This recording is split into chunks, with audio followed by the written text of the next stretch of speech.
आज के वीडियो में हम लोग 69th बीपीएससी के तीसरा प्रैक्टिस सेट देखने वाले हैं। इससे पहले हम लोग सेट नंबर 1 और सेट नंबर 2 देख चुके हैं।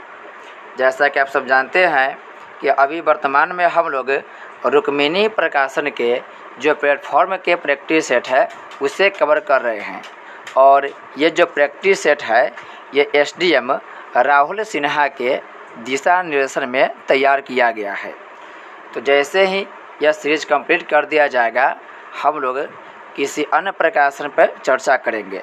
जैसे दृष्टि आईएएस जो बिहार पीसीएस एग्जाम होता है उसके प्रैक्टिस सेट और भी जो प्रकाशन है उनके बारे में भी हम लोग आगे के वीडियो में चर्चा करेंगे। तो चलिए शुरू करते हैं इस वीडियो के। पहला प्रश्न कर रहा है, निम्नलिखित में से किन स्थानों पर डचों ने अपने व्यापारिक अड्डे स्थापित किए। ये जो डच कंपनी है वो भारत में अनेक स्थानों पर अपना व्यापारिक कंपनी स्थापित किया था। इसका राइट आंसर हो जाएगा ऑप्शन नंबर डी, यानी नागपट्टनम, चिनसूरा, मसूलीपट्टनम, सूरत, भरूच, आगरा, कोचीन, अहमदाबाद, पटना, इन सभी स्थानों पर डच कंपनी ने अपना व्यापारिक अड्डा स्थापित किया था। क्वेश्चन पूछेगा आपसे कि बताइए डचों के द्वारा पहला फैक्ट्री कहाँ पर और कब स्थापित किया गया। तो डचों के द्वारा पहला फैक्ट्री मसूलीपट्टनम में सन 1605 ईस्वी में स्थापित किया गया था। और आपसे जब भी हिस्ट्री के क्वेश्चन पूछता है तो बिहार से रिलेट करके पूछता है। तो जब भी आप लोग कोई भी यानी प्राचीन हिस्ट्री या आप लोग मध्यकालीन या आधुनिक भारत पढ़ रहे हैं तो कहीं ना कहीं बिहार से रिलेट करके आप उस क्वेश्चन को देखेंगे। तो यहाँ पर पहला फैक्ट्री मसूलीपट्टनम में स्थापित किया 1605 में।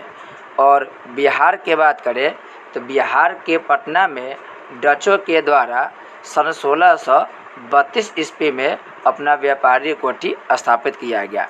क्वेश्चन डायरेक्ट पूछा गया है कि बताइए डचों के द्वारा पटना में व्यापारी कोठी कब स्थापित किया गया। तो स्थापित किया गया था 1632 ईस्वी में। नेक्स्ट प्रश्न कर रहा है, आधुनिक बिहार का निर्माता किसे माना जाता है। तो यह माना जाता है डॉक्टर सच्चिदानंद सिन्हा को।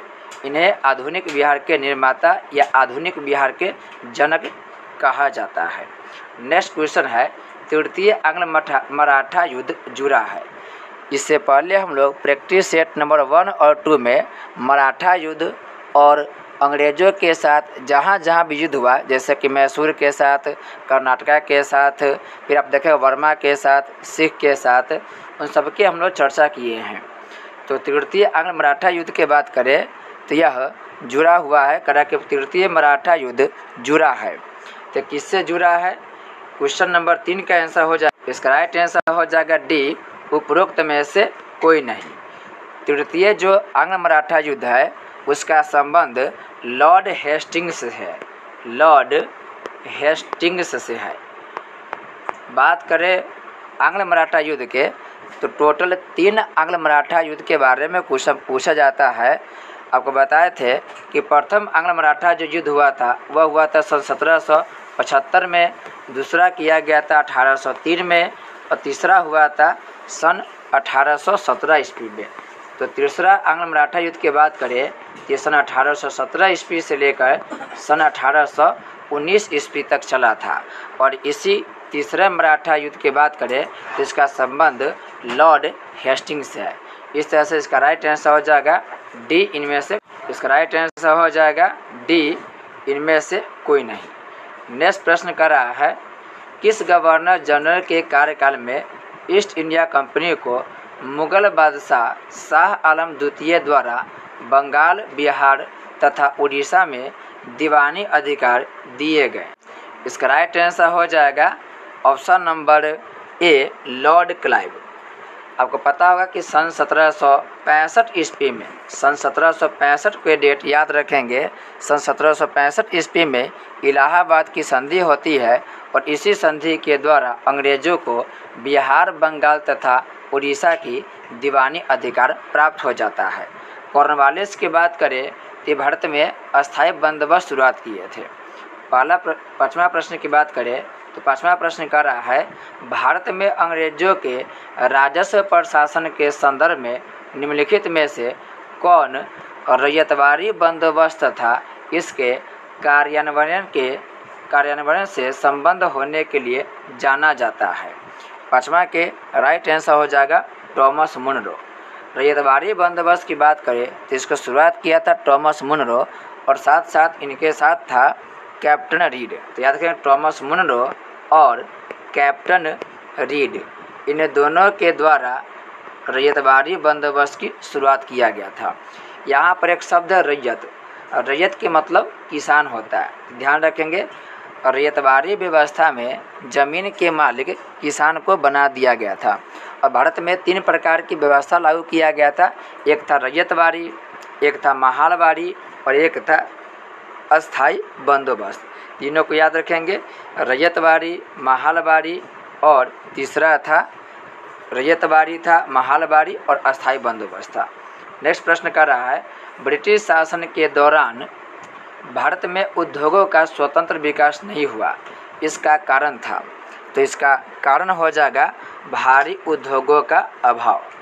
ऑप्शन नंबर ए हो जाएगा, भारी उद्योगों का अभाव था।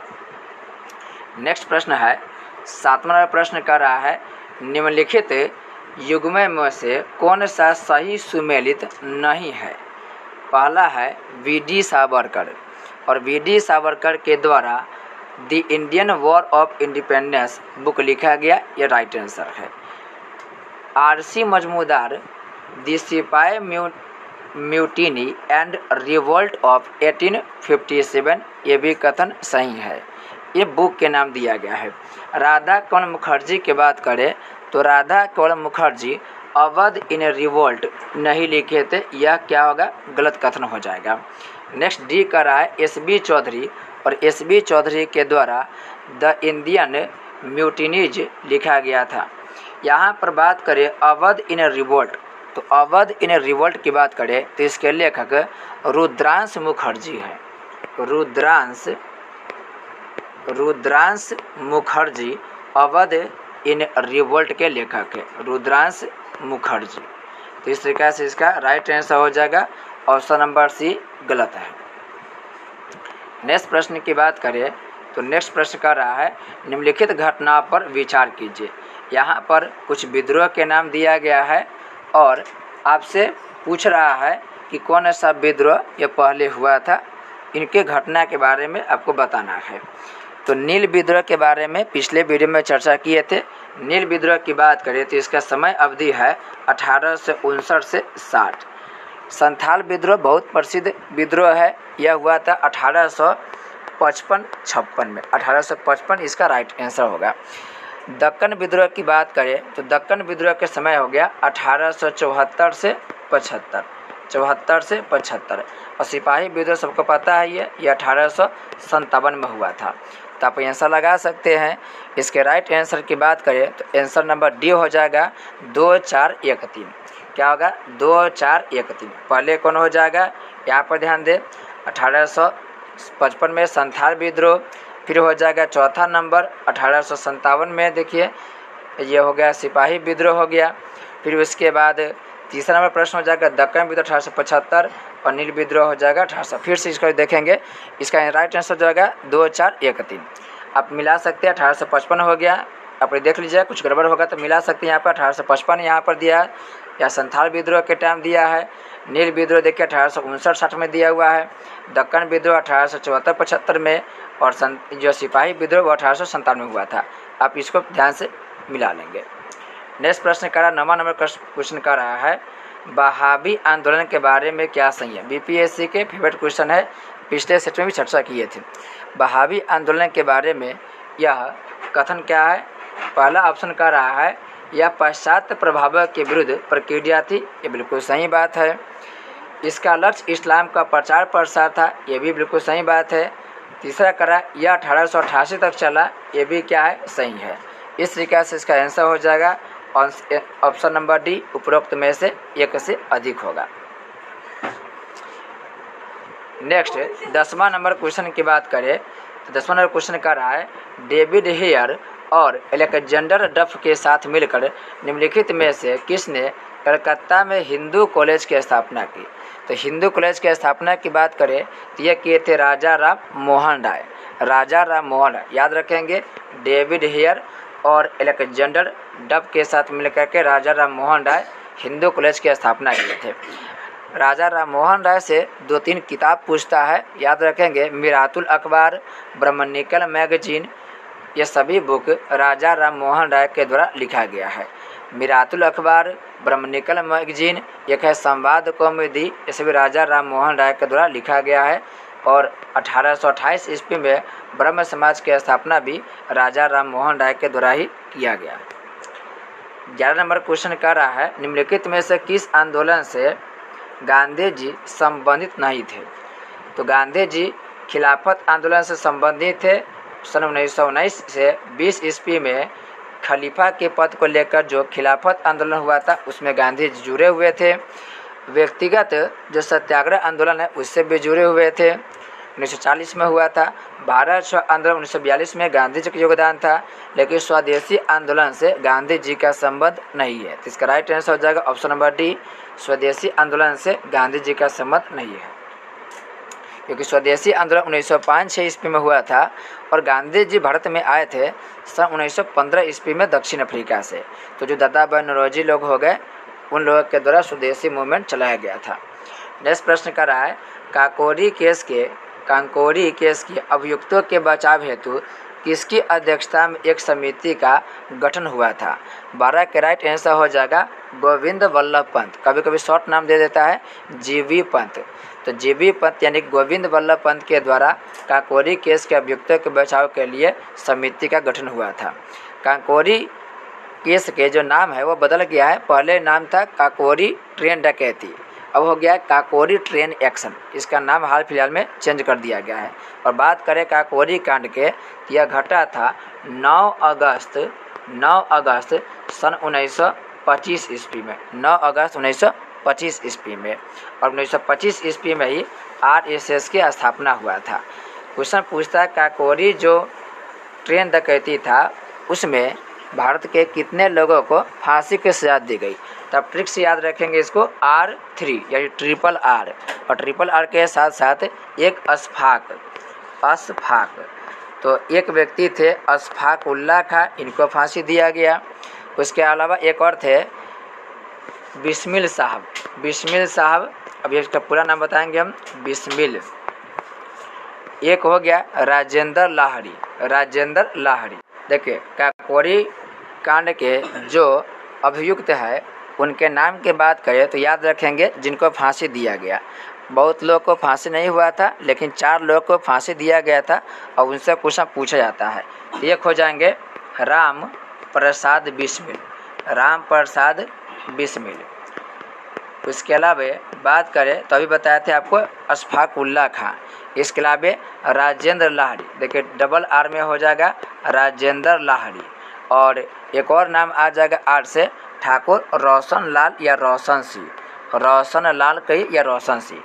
तो ट्रिपल R से क्या होगा, राम प्रसाद बिस्मिल, राजेंद्र लाहड़ी और हो जाएगा ठाकुर रोशन सिंह, और एक हो जाएंगे अशफाक उल्लाह खां। इन चारों लोगों को फांसी की सजा दिया गया था। नेक्स्ट क्वेश्चन है मॉन्टेग्यू ने भारत में विभिन्न चरणों में उत्तरदायी शासन आरंभ करने के बारे में घोषणा कब किया था। तो इसका राइट आंसर हो जाएगा 13 नंबर क्वेश्चन के राइट आंसर हो जाएगा अगस्त 20, 1917 में। फिर से देखेंगे, इसका राइट आंसर हो जाएगा अगस्त 20, 1917 ईस्वी में। और 1917 की बात करें तो 2 बात याद रखेंगे। 1917 में चंपारण सत्याग्रह हुआ था और रूस में जो क्रांति हुआ था लेनिन के नेतृत्व में, वो भी 1917 में हुआ था। 1918 की बात करें तो गांधी जी खेरा आंदोलन किए थे और 1918 में ही अहमदाबाद मिल मजदूर आंदोलन किया गया था। सही बात को याद करते जाएंगे। नेक्स्ट 14 नंबर प्रश्न कह रहा है, नेक्स्ट प्रश्न है कौन सी महत्वपूर्ण घटना जालियांवाला बाग नरसंहार के तुरंत पूर्व घटी थी। यह था रॉलेट एक्ट का बनना। रॉलेट एक्ट 1919 ईस्वी में बना था और इसमें शक के आधार पर गिरफ्तार करने का प्रावधान था। इसी के विरोध किया गया और कहीं न कहीं इसी के विरोध का परिणाम यह रहा कि जालियांवाला बाग हत्याकांड हुआ था। और कब हुआ था जालियांवाला बाग हत्याकांड? यह हुआ था 13 अप्रैल सन 1919 ईस्वी में। 1919 ईस्वी में अंतर्राष्ट्रीय श्रमिक संगठन भी बना था। नेक्स्ट है 15 नंबर प्रश्न कर रहा है, गांधी जी के ट्रस्टीशिप के सिद्धांत के प्रतिपादन के संबंध में निम्नलिखित युगों में से कौन सा एक सही है? 15 के राइट आंसर हो जाएगा दक्षिण अफ्रीका 1903। तो दक्षिण अफ्रीका में 1903 ईस्वी में गांधी जी ट्रस्टीशिप के सिद्धांत दिए थे। 1905 में बंगाल का विभाजन हुआ था। 1906 में मुस्लिम लीग का गठन हुआ था। नेक्स्ट प्रश्न कर रहा है, वह कौन जगह थी जहां अखिल भारतीय किसान सभा का पहला अधिवेशन हुआ था? तो 16 के राइट आंसर हो जाएगा लखनऊ। और अखिल भारतीय किसान सभा यह बना था 1936 में। 1936 में स्वामी सहजानंद सरस्वती के द्वारा। और 1936 में ही ऑल इंडिया रेडियो की शुरुआत हुआ था। ऑल इंडिया रेडियो की शुरुआत 1936 में ही हुआ था। नेक्स्ट प्रश्न कर रहा है, कांग्रेस दल की उग्र शाखा ने, जिसके एक प्रमुख नेता जवाहरलाल नेहरू थे, इंडिपेंडेंस फॉर इंडिया लीग की स्थापना की। वह लीग किसके विरोध में स्थापित हुई थी? इसका राइट आंसर हो जाएगा नेहरू रिपोर्ट। नेहरू रिपोर्ट मोतीलाल नेहरू के द्वारा 1928 ईस्वी में दिया गया था। होम रूल लीग आंदोलन के बारे में बात करें तो यह 1916 में हुआ था। और गांधी इरविन समझौता की बात करें तो गांधी इरविन समझौता 1931 ईस्वी में हुआ था। नेक्स्ट प्रश्न कर रहा है, निम्नलिखित में किस आंदोलन में महिलाओं की भागीदारी सर्वाधिक मानी जाती है? इसका राइट आंसर हो जाएगा नमक सत्याग्रह। गांधी जी नमक सत्याग्रह किए थे और कहीं न कहीं इस आंदोलन में महिलाओं की संख्या भी भारी मात्रा में था। आप एक घटना पढ़ते होंगे, धड़सना विद्रोह, धड़सना कांड। गुजरात के जो धड़सना नामक क्षेत्र है वहाँ पर महिलाओं के द्वारा बहुत बड़ा व्यापक आंदोलन किया गया था। असहयोग आंदोलन की बात करें तो असहयोग आंदोलन 1920 ईस्वी में हुआ था। भारत छोड़ो 1942 ईस्वी में। महात्मा गांधी के पहला जन आंदोलन असहयोग आंदोलन को ही माना जाता है। नेक्स्ट प्रश्न कर रहा है, अगस्त 1932 के रैमजे मैकडोनाल्ड के सांप्रदायिक पंचायत के द्वारा पहली बार एक पृथक निर्वाचक समूह बनाया गया था। इसका राइट आंसर हो जाएगा दलितों के लिए बनाया गया था। 1932 में गांधी जी और भीमराव अंबेडकर के बीच में पूना समझौता हुआ था। नेक्स्ट प्रश्न कर रहा है, राजेंद्र प्रसाद ने किसे पाकिस्तान का जन्मदाता माना है? यह हो जाएगा लॉर्ड मिंटो को राजेंद्र प्रसाद पाकिस्तान के जन्मदाता माना है। आप पढ़ते होंगे मार्ले मिंटो सुधार। और मार्ले मिंटो सुधार में कहीं न कहीं भारत में सांप्रदायिकता का बीज रोपा गया था। और बाद में यही सांप्रदायिकता इतना बड़ा रूप धारण कर लिया कि भारत पाकिस्तान को क्या कर दिया, अलग कर दिया। मोहम्मद अली जिन्ना ये मुस्लिम लीग के बहुत बड़े नेता थे। नेक्स्ट प्रश्न है, जयप्रकाश नारायण को राष्ट्रीय स्तर के नेता की पहचान किस संदर्भ में मिली? इसका राइट आंसर हो जाएगा भारत छोड़ो आंदोलन के दौरान 1942 में हुआ था। और भारत छोड़ो का नारा यूसुफ मेहर अली दिए थे। नेक्स्ट है, वर्ष 1946 में गठित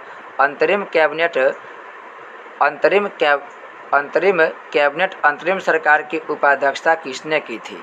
22 के राइट आंसर हो जाएगा जवाहरलाल नेहरू ने किए थे। जवाहरलाल नेहरू के द्वारा किया गया था। नेक्स्ट है, किस अधिनियम के अंतर्गत प्रथम बार भारत में चुनाव के तत्व का प्रारंभ हुआ? 23 के राइट आंसर हो जाएगा भारत परिषद अधिनियम 1892। 1909 के अधिनियम को मार्ले मिंटो सुधार बोलते हैं। और 1919 के अधिनियम को भारत सरकार अधिनियम को मॉन्टेग्यू चेम्सफोर्ड सुधार माना जाता है। यानी 1919 के जो भारत सरकार अधिनियम था उसे मॉन्टेग्यू चेम्सफोर्ड सुधार कहा जाता है। नेक्स्ट है, बिहार में स्वराज दल का गठन किसने किया था? तो बिहार में स्वराज दल का गठन श्री कृष्ण सिंह के द्वारा किया गया था। और आपको पता कि स्वराज दल बना था 1923 ईस्वी में। 1923 ईस्वी में बना था। बिहार में भी स्वराज दल 1923 ईस्वी में ही बना था। ये बनाने वाले व्यक्ति कौन थे? तो बनाने वाले व्यक्ति थे CR दास। चित्तरंजन दास स्वराज पार्टी के स्थापना किए थे वर्ष 1923 ईस्वी में कांग्रेस से दुखी होकर के, यानी गांधी जी जब असहयोग आंदोलन को वापस कर लिए थे तब ये अपना एक अलग पार्टी बना लिए थे। नेक्स्ट है, वस्त्रों के लिए कपास की खेती का आरंभ सबसे पहले किया। तो सबसे पहले कौन किया था? सबसे पहले भारत में हुआ था। कपास की खेती भारत से स्टार्ट हुआ था और वस्त्र निर्माण की प्रक्रिया भी यहीं से शुरू हुआ। नेक्स्ट प्रश्न कर रहा है, ऋग्वैदिक काल के आरंभ में निम्न में से किसे महत्वपूर्ण मूल्यवान संपत्ति समझा जाता था? ये समझा जाता था गाय को समझा जाता था। नेक्स्ट है, उदयन वासवदत्ता की दंत कथा संबंधित है। ये संबंधित है कौशाम्बी से ये संबंधित है। नेक्स्ट प्रश्न कर रहा है, निम्नलिखित में से किस स्रोत में उल्लेखित है कि प्राचीन भारत में दासता नहीं थी? तो ये लिखा हुआ मेगास्थनीज की इंडिका में। मेगास्थनीज की जो इंडिका नामक किताब है उसमें वो मेगास्थनीज लिखते हैं कि भारत में दास प्रथा नहीं था, जबकि आप जब कौटिल्य के अर्थशास्त्र पढ़ेंगे तो उसमें दासों की आपको बारे में वर्णन किया हुआ मिला है, यानी उनके बारे कहा गया है अर्थशास्त्र में कि भारत में दास प्रथा था, लेकिन मेगास्थनीज का कहना है कि भारत में दास प्रथा नहीं था। नेक्स्ट प्रश्न है, ईसा के 3वीं शताब्दी में जबकि हुन आक्रमण से रोमन साम्राज्य समाप्त हो गया, भारतीय व्यापारी अधिकाधिक निर्भर हो गया है। 29 के राइट आंसर हो जाएगा दक्षिण पूर्व एशियाई के व्यापार पर, दक्षिण पूर्व एशियाई व्यापार पर यह निर्भर हो गया। नेक्स्ट है, शक विजेता किसे माना जाता है? शक विजेता चंद्रगुप्त द्वितीय को माना जाता है, चंद्रगुप्त द्वितीय को माना जाता है। भारत के नेपोलियन समुद्रगुप्त को कहा जाता है। नेक्स्ट है, निम्नलिखित में से किसने सोमपुर महाविहार का निर्माण कराया था? तो सोमपुर महाविहार की बात करें तो यह कराया था धर्मपाल ने करवाया था। नेक्स्ट है, गुप्त काल में लिखित संस्कृत नाटकों में स्त्री और शूद्र को कौन सी भाषा बोलते थे? तो स्त्री और शूद्र ये प्राकृत भाषा बोलते थे, प्राकृत भाषा। नेक्स्ट है, इसमें मिलान करना है सूची 1 को सूची 2 से। तो यहाँ पर दिया है डिमेट्रियस। डिमेट्रियस जो है यह हो जाएगा हिंद यूनान से संबंधित है, इसका हो जाएगा हिंद यूनान से संबंधित है। रुद्रदामन बड़ा फेमस है। रुद्रदामन क्या है? यह शक राजा थे। गोंडो फर्निश की बात करें तो गोंडो फर्निश हो जाएगा पल्लव राजा। और भीम कटफिशस की बात करें तो कुजुल कटफिशस, भीम कटफिशस, कनिष्क, इन सबका संबंध कहाँ से होगा? कुषाण से होगा। नेक्स्ट प्रश्न कर रहा है, नीचे दिए गए भक्ति संतों का सही कालानुक्रम आपको बताना है। 34 के राइट आंसर की बात करें तो सबसे पहले गुरु नानक हो जाएंगे, फिर बाद में तुलसीदास, फिर उसके बाद तुकाराम, फिर रामदास। तुकाराम का संबंध महाराष्ट्र से मिलेगा। 35 नंबर क्वेश्चन कर रहा है, भारत में मनसबदारी व्यवस्था किसने आरंभ की थी? तो भारत में मनसबदारी व्यवस्था अकबर के द्वारा शुरुआत की गई थी। नेक्स्ट है, औरंगजेब ने बीजापुर की विजय कब की थी?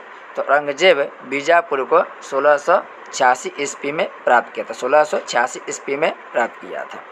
नेक्स्ट है, दिल्ली की प्रसिद्ध जामा मस्जिद का निर्माण इनमें से किसने कराया था? तो जामा मस्जिद का निर्माण शाहजहां के द्वारा कराया गया था। नेक्स्ट क्वेश्चन में सूची 1 को सूची 2 से मिलान करना है। यहाँ पर संवैधानिक प्रावधान दिया गया है और यहाँ पर दिया गया स्रोत के नाम। बड़ा आसान है। मौलिक अधिकार की बात करें तो यह संयुक्त राज्य अमेरिका से लिया गया है। राज्य के नीति निर्देशक तत्व की बात करें तो इसे आयरलैंड यानी कि आयरिश संविधान से लिया गया है। मंत्रिमंडलीय सरकार की बात करें तो मंत्रिमंडलीय सरकार हम लोग ब्रिटेन के संविधान से लिए हैं। और संघ राज्य संबंध की बात करें तो संघ राज्य संबंध हम लोग कनाडा की सरकार से लिए हैं। ध्यान रखिएगा, भारत एक संघात्मक देश है, लेकिन अमेरिका की तरह हम लोग संघात्मक देश नहीं है। अमेरिका सबसे अच्छा संघात्मक देश है, क्योंकि अमेरिका में जितना पावर केंद्र के है उतना ही पावर राज्य के है। हम लोग संघात्मक तो है, लेकिन ज़्यादा पावर केंद्र को दिए हैं, राज्य के पास पावर क्या है जी? कम है। तो कनाडा में भी ऐसा ही व्यवस्था है। कनाडा में केंद्र सरकार ज़्यादा पावरफुल है, राज्य सरकार के पास पावर कम है। उसी को हम लोग क्या किए, इस तरीक़ा से नकल किए, कॉपी किए हैं। कनाडा में जो व्यवस्था था संघीय व्यवस्था, उसी के जैसा हम लोग भी भारत में संघीय व्यवस्था को अपनाया है। नेक्स्ट प्रश्न की बात करें, इसमें भी सूची 1 को सूची 2 से मिलान करना है। अनुच्छेद 61 बहुत आसान है जी, राष्ट्रपति पर महाभियोग की चर्चा अनुच्छेद 61 में है। 67 की बात करें तो उपराष्ट्रपति को हटाने संबंधी प्रक्रिया अनुच्छेद नंबर 61 में वर्णित है। अनुच्छेद 94 की बात करें तो अनुच्छेद 94 की बात करें तो स्पीकर को यह हटाने से संबंधित है। और अनुच्छेद 90 की बात करें तो इसका संबंध हो जाएगा राज्यसभा के उपसभापति को हटाने से। तो ध्यान रखेंगे 61 राष्ट्रपति के महाभियोग से, 67 हो गया, ये 67 हो जाएगा आपको उपराष्ट्रपति को हटाने से। अनुच्छेद नंबर 90 की बात करें तो राज्यसभा के उपसभापति को हटाने से है। और 94 की बात करें तो ये 94 जो है स्पीकर को हटाने से संबंधित है। चलिए नेक्स्ट प्रश्न है, इसमें भी सुमेलित करना कि कौन सुमेलित नहीं है। अनुच्छेद 54 की बात करें तो ये राष्ट्रपति के निर्वाचन से संबंधित है, बिल्कुल सही कथन है। अनुच्छेद 55 की बात करें तो अनुच्छेद 55 में राष्ट्रपति के निर्वाचन की रीति लिखा गया, बिल्कुल सही है। 60 की बात करें तो 60 में राष्ट्रपति के महाभियोग चलाने की प्रक्रिया, यह गलत है, अभी बताएं। राष्ट्रपति के महाभियोग की चर्चा अनुच्छेद 61 में है।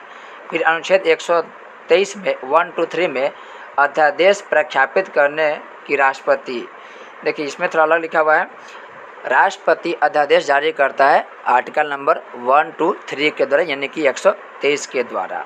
और आपसे क्वेश्चन पूछेगा कि बताइए राष्ट्रपति को अध्यादेश जारी करने का जो शक्ति दिया गया है, यह बात हम लोग कहाँ से लिए हैं, तो भारत शासन अधिनियम 1935 में प्रावधान किया गया था कि राष्ट्रपति के पास अध्यादेश जारी करने के शक्ति रहेगा।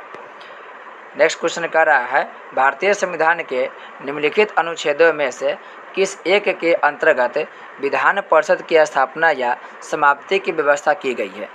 पिछले हम लोग सेट में भी चर्चा किए हैं, इसका राइट आंसर हो जाएगा अनुच्छेद नंबर 169। याद रखेंगे आप लोग कि अनुच्छेद नंबर जो 171 है उसमें कहा गया है कि जो विधान परिषद है उसकी संख्या, मतलब उसके सदस्यों की संख्या विधानसभा के सदस्यों के, विधानसभा के, फिर से सुनेंगे, अनुच्छेद 171 में कहा गया है कि विधान परिषद के जो सदस्यों की संख्या है वह विधान परिषद के सदस्यों के 2/3 होगा। और किसी भी स्थिति में विधान परिषद के सदस्यों की संख्या 40 से कम नहीं होगा, ये बात लिखा गया है। हालांकि एक्सेप्शन भी होते रहता है। नेक्स्ट क्वेश्चन कर रहा है, भारतीय संविधान की निम्न दी गई अनुसूचियों में कौन सी सूची राज्यों के नाम की सूची तथा राज्य क्षेत्र का ब्यौरा देती है। 42 के राइट आंसर हो जाएगा, यह पहली सूची देता है। नेक्स्ट क्वेश्चन है, मौलिक अधिकार है। तो मौलिक अधिकार के बारे में बात करें तो यह मौलिक अधिकार के बारे में क्या है कि कभी भी निलंबित नहीं किए जा सकते हैं। देखिए मौलिक अधिकार को निलंबित किया जा सकता है, नहीं करने की जो व्यवस्था है, ठीक है ना, यह अलग हो गया। कह कि प्रधानमंत्री के निर्देशों से निलंबित हो सकते, बिल्कुल नहीं हो सकता जी। राष्ट्रपति की इच्छा पर निलंबित होते, निलंबित के जहाँ तक बात करेगा तो नहीं होगा, निलंबित होगा ही नहीं, ठीक है। कह कि आपातकालीन स्थिति में निलंबित किए जा सकते हैं, ये कथन क्या होगा, सही होगा। अब देखते हैं कि अनुच्छेद नंबर जो 19 है तो उसमें वाक और अभिव्यक्ति की स्वतंत्रता दिया गया है। तो कभी कभी इन चीज़ के क्या करते हैं जी, हम लोग स्थगित कर देते हैं। और आर्टिकल जो 21 है प्राण एवं दैहिक स्वतंत्रता, उसको हम लोग किसी भी स्थिति में निलंबित नहीं करते, यानी कि समाप्त नहीं करते हैं। नेक्स्ट है, व्यक्तिगत स्वतंत्रता के अधिकार के लिए निम्नलिखित में से कौन सी रीट याचिका दायर की जाती है। तो बताए थे आपको कि सुप्रीम कोर्ट और हाई कोर्ट के द्वारा 5 प्रकार के रीट जारी किया जाता है। इसमें इंग्लिश दिया हुआ है, आपको हिंदी वाला बताया गया था। तो इसमें लेकिन कह रहा है क्या, व्यक्तिगत स्वतंत्रता के अधिकार के लिए कौन सा रीट जारी किया जाता है। तो 44 के राइट आंसर हो जाएगा हैबियस कॉर्पस। हैबियस कॉर्पस को ही बोलते हैं हिंदी में बंदी प्रत्यक्षीकरण, बंदी प्रत्यक्षीकरण। ये ऐसा रीट भी जारी करता है। मैंडमस हो गया, को वारंटो हो गया, सर्टी ओरई, ये सब रीट भी सुप्रीम कोर्ट के द्वारा जारी किया जाता है। नेक्स्ट प्रश्न कर रहा है, भारतीय संविधान का कौन सा संशोधन यह प्रावधान करता है कि कोई कानून जो राज्य के उन नीति निर्देशक सिद्धांतों को जो अनुच्छेद 39 बी और सी में वर्णित है प्रभावी बनने हेतु पारित किया जाए। इस कारण से निरस्त नहीं किया जाएगा कि वह अनुच्छेद 14 और 19 में प्रदत्त अधिकारों को सीमित करता है। तो इसका राइट आंसर हो जाएगा 25वां संशोधन। और बात करें 25वां संशोधन के, तो यह हुआ था 1971 ईस्वी में। कब हुआ था? 1971 ईस्वी में। और बांग्लादेश 1971 ईस्वी में ही बना था, यानी कि स्वतंत्र हुआ था। नेक्स्ट प्रश्न कर रहा है, निम्नलिखित में कौन सदस्य के रूप में सरकारिया आयोग से नहीं जुड़े हैं?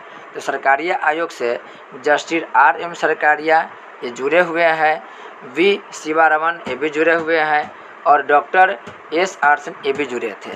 तो जो सरकारिया आयोग बना था वह 3 सदस्यीय था, और इसमें वो भी अलिगेशन नहीं थे, ये सदस्य के रूप में नहीं थे। राइट आंसर कौन जाएगा? ऑप्शन नंबर सी हो जाएगा। नेक्स्ट है 47वां क्वेश्चन कर रहा है, लेखानुदान संघ सरकार को अनुमति प्रदान करता है। तो यह अनुमति प्रदान करता है निश्चित अवधि के लिए भारतीय संचित निधि से धन निकालने के लिए यह अनुमति प्रदान करता है। नेक्स्ट है, भारतीय संविधान का निम्नलिखित में से कौन सा अनुच्छेद भारत के राष्ट्रपति को अध्यादेश जारी करने की शक्ति प्रदान करता है? ये रिपीट कर दिया, अभी कुछ देर पहले चर्चा की है। यह हो जाएगा अनुच्छेद 123। और आपको बताया है कि भारत, यह हो जाएगा अनुच्छेद नंबर 123। आपको बताया कि भारत शासन अधिनियम 1935 के द्वारा राष्ट्रपति को अध्यादेश जारी करने का अधिकार दिया गया। नेक्स्ट है, प्रथम स्पीकर जिसके खिलाफ लोकसभा में अविश्वास प्रस्ताव लाया गया है। काफ़ी महत्वपूर्ण है जी, इस बात को याद रखेंगे। तो प्रथम स्पीकर कौन थे? ये थे जी.बी. मावलंकर। जी.बी. मावलंकर, जिनके खिलाफ में लोकसभा में अविश्वास प्रस्ताव लाया गया था। हालांकि यह अविश्वास प्रस्ताव पारित नहीं हुआ था। तो पहला क्वेश्चन यहीं से पूछ लेता है कि बताइए प्रथम लोकसभा के जो स्पीकर थे वो कौन थे? तो जी.बी. मावलंकर थे। और जब उपाध्यक्ष की बात करेगा तो M.A. अयंगर। M.A. अयंगर नाम याद रखेंगे जी। M.A. अयंगर जो थे वो प्रथम लोकसभा के ये क्या थे? उपाध्यक्ष थे। इस बात को याद रखेंगे। हमारा जो संविधान सभा बना हुआ था वो संविधान सभा के रूप में भी काम करता था, और कहीं न कहीं संसद के रूप में भी काम करता था। उसी समय जी.बी. मावलंकर अध्यक्ष के रूप में काम करते थे। नेक्स्ट है, लोक लेखा समिति अपनी रिपोर्ट किससे प्रस्तुत करती है? तो लोक लेखा समिति की बात करें तो यह अपना रिपोर्ट संसद को क्या करती है? प्रस्तुत करती है। और कल हम बताए थे लोक लेखा समिति में टोटल 22 लोग होते हैं। इसमें लोकसभा से क्या है तो 15 होता है, और राज्यसभा से कहे तो 7 सदस्य इसमें शामिल होते हैं। नेक्स्ट प्रश्न कर रहा है, 86वें संविधान संशोधन द्वारा प्रस्तावित शिक्षा का अधिकार किस वर्ष लागू किया गया? तो यह लागू किया गया था वर्ष 2010 ईस्वी में। वर्ष 2010 ईस्वी में। 2004 की बात करें तो जापान में भयंकर सुनामी आया था 2004 ईस्वी में। 2004 ईस्वी में। और जैव विविधता जो अधिनियम है वो जैव विविधता अधिनियम वर्ष 2002 ईस्वी में बनाया गया, वर्ष 2002 ईस्वी में। और क्वेश्चन पूछेगा तीसरा पृथ्वी सम्मेलन कब हुआ था? तो तीसरा पृथ्वी सम्मेलन भी वर्ष 2002 ईस्वी में हुआ था। 86वें संविधान संशोधन की बात करें तो यह पारित हुआ था सन 2002 ईस्वी में। चलिए नेक्स्ट प्रश्न कर रहा है, मंत्रिपरिषद का सदस्य बिना राज्य विधानसभा का सदस्य बने कितने समय तक अपने पद पर रह सकता है? तो इन सभी के लिए 6 माह की व्यवस्था, 6 माह तक अधिकतम रह सकता है। नेक्स्ट है, मानव आँख का दृश्य प्रकाश के जिस तरंगदैर्घ्य के लिए सर्वाधिक सुग्राही होता है वह है, तो वह क्या है? 5500 एंगस्ट्रॉम है। 5500 एंगस्ट्रॉम है। याद रखेंगे मानव का जो आँख होता है वह हरे प्रकाश रंग के लिए सर्वाधिक संवेदनशील होता है। ध्यान रखेंगे हरे रंग के प्रकाश के लिए हमारी जो आँखें होता है वह सर्वाधिक संवेदनशील होता है।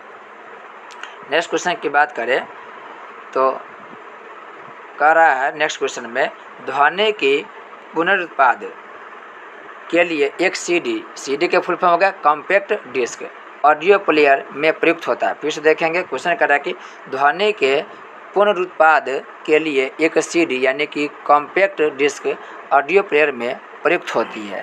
तो ये क्या प्रयुक्त होती है? यह लेजर बीम द्वारा प्रयुक्त होती है। लेजर बीम द्वारा प्रयुक्त होती है। और याद रखेंगे ये जो सीडी है वह पॉलीकार्बोनेट की बनी होती है। याद रखेंगे पॉलीकार्बोनेट की बनी होती है। पॉली थोड़ा गड़बड़ था लेकिन इसे मिला लेंगे। पॉलीकार्बोनेट की क्या होती है? बनी होती है। पॉलीकार्बोनेट। और कभी कभी CD के डायरेक्ट फुल फॉर्म ही पूछ देता है, तो इसका फुल फॉर्म की बात करें तो compact disc. Compact disc CD का क्या होगा? फुल फॉर्म होगा।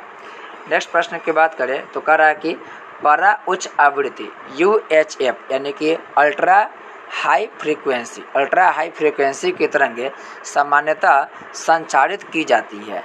तो यह संचारित की जाती है अंतरिक्ष तरंगों के रूप में। और UHF की बात करें तो यह 300 मेगाहर्ट्ज से लेकर के 3 गीगाहर्ट्ज के बीच होती है। 300 मेगाहर्ट्ज से लेकर के 3 गीगाहर्ट्ज के बीच यह होती है। नेक्स्ट क्वेश्चन है, जब लोहे की गेंद को गर्म किया जाए तो सर्वाधिक प्रतिशत वृद्धि कहाँ होगी? ये सर्वाधिक प्रतिशत वृद्धि उसके आयतन में होती है। कहाँ होती है? उसके आयतन में होती है। नेक्स्ट प्रश्न की बात करें तो 57वां प्रश्न कर रहा है, इनमें कौन सा रंग 2 प्राथमिक रंगों के संयोजन से निर्मित नहीं हुआ है?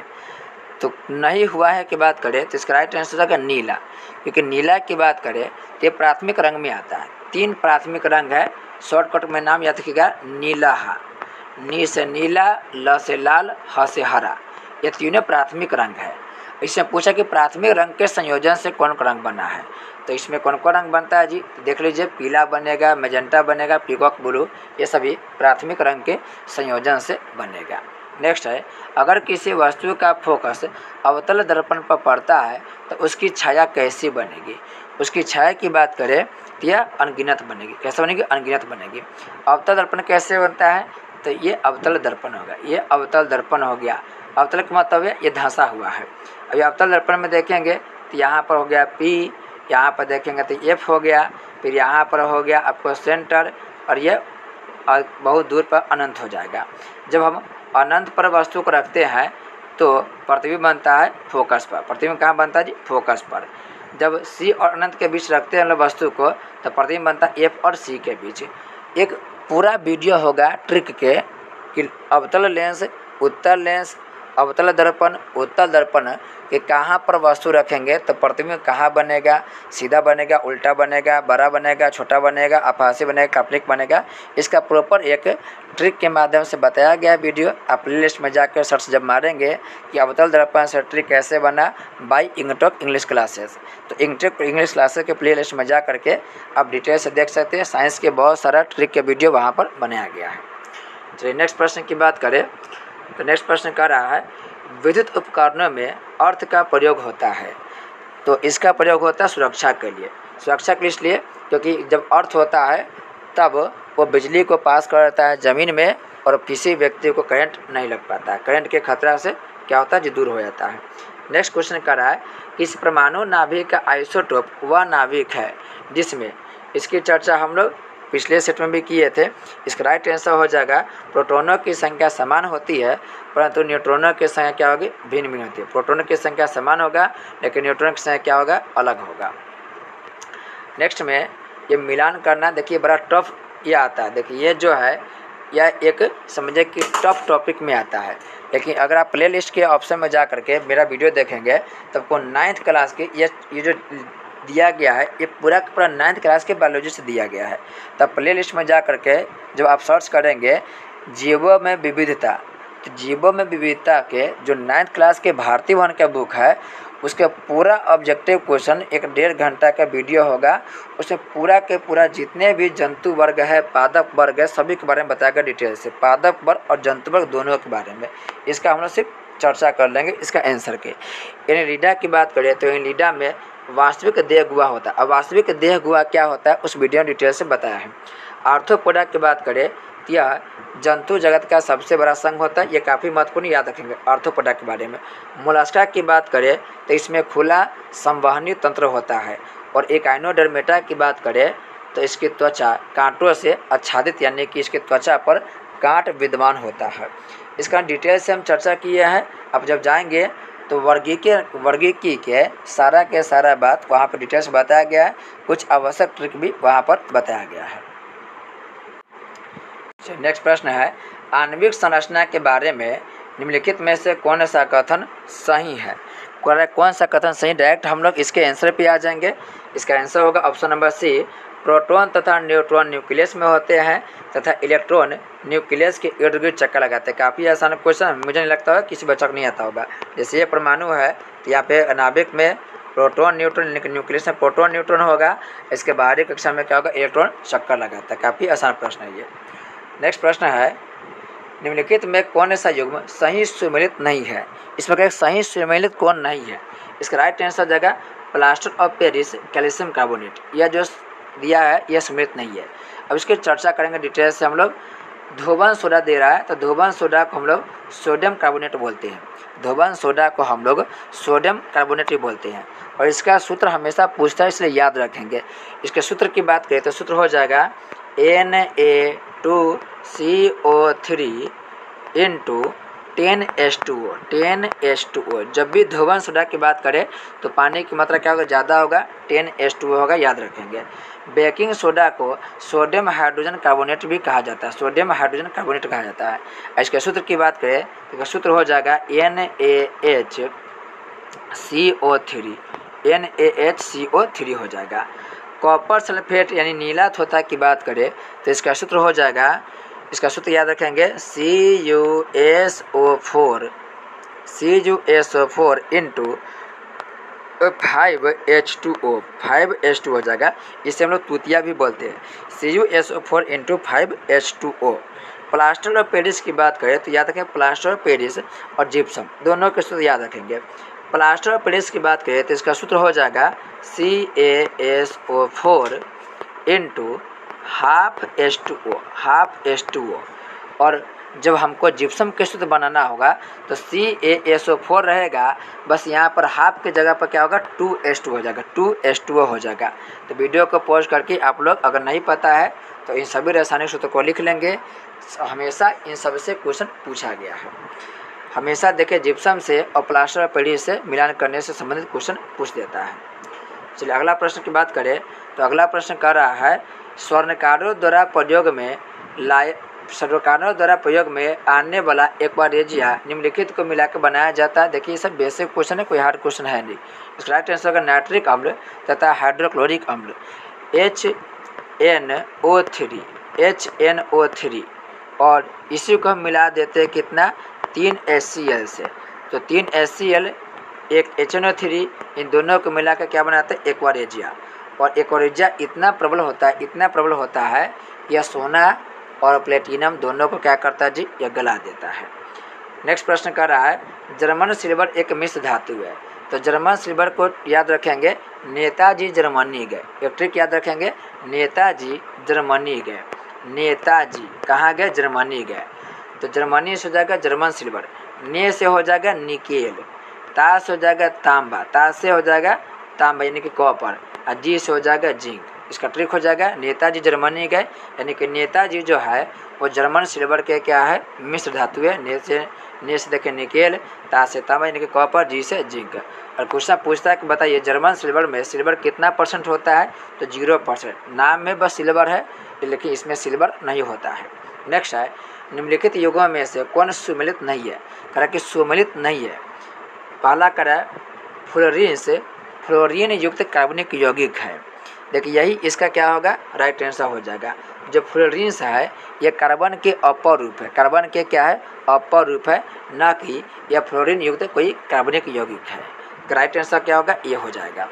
चलिए नेक्स्ट क्वेश्चन की बात करें तो करा कि विज्ञान की वह शाखा जिसमें आनुवांशिक यानी कि जेनेटिक अभियांत्रिकी के द्वारा मानव प्रजाति में सुधार लाया जाता जानी जाती है। तो 67 के इसका राइट आंसर हो जाएगा यूजेनिक्स के नाम से। विज्ञान की वह शाखा जिसमें आनुवांशिक यानी कि जेनेटिक अभियांत्रिकी के द्वारा मानव के प्रजाति में, देखिए मानव के प्रजाति में सुधार लाने की बात हो रहा है, इसको क्या बोलेंगे? यूजेनिक्स बोलेंगे। यूजेनिक्स के नाम से इसे जानते हैं। नेक्स्ट है, भारत की सबसे बड़ी मछली है। तो भारत की सबसे बड़ी मछली की बात करें तो वो हो जाएगा व्हेल शार्क। क्या हो जाएगा जी? Whale shark. और एक मछली होता है जिसका नाम है ड्वार्फ गोबी।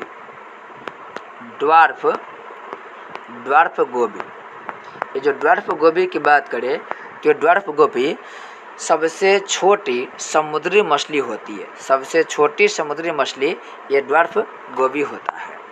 चलिए नेक्स्ट क्वेश्चन की बात करें तो कह रहा है कि जीव कोशिकाओं में आनुवांशिक लक्षणों के नियंत्रण में निम्नलिखित में से कौन उत्तरदायी होता है। 69 का आंसर हो जाएगा डीएनए। डीएनए का पूरा नाम हो गया deoxy nucleic acid. Nucleic acid. Next प्रश्न का है निम्न पर विचार कीजिए। करा कि पहला नंबर यह मानव शरीर की दूसरी बड़ी ग्रंथि है। कौन समझेगा फिर से। निम्न पर विचार करना है कि यह मानव शरीर की दूसरी सबसे बड़ी ग्रंथि है। नेक्स्ट करा इसका रस एक विशेष प्रकार की कोशिकाओं से स्रावित होता है तथा क्षारीय होती है। नेक्स्ट करा है इसके रस को पूर्ण पाचक रस कहा जाता है। अब ये तीनों कथन किससे संबंधित है। तो तीनों कथन अग्नाशय से संबंधित है। किससे संबंधित है। अग्नाशय से संबंधित है। याद रखेंगे अग्नाशय मानव शरीर के दूसरी बड़ी ग्रंथि है। दूसरी बड़ी क्या है ग्रंथि है। चलिए नेक्स्ट प्रश्न कर रहा है निम्नलिखित में से कौन सा रक्त के हीमोग्लोबिन के साथ अनुत्क्रमणीय संश्लिष्ट बनाता है। अनुत्क्रमणीय संश्लिष्ट कौन बनाता है। ये बनाया कार्बन मोनोऑक्साइड।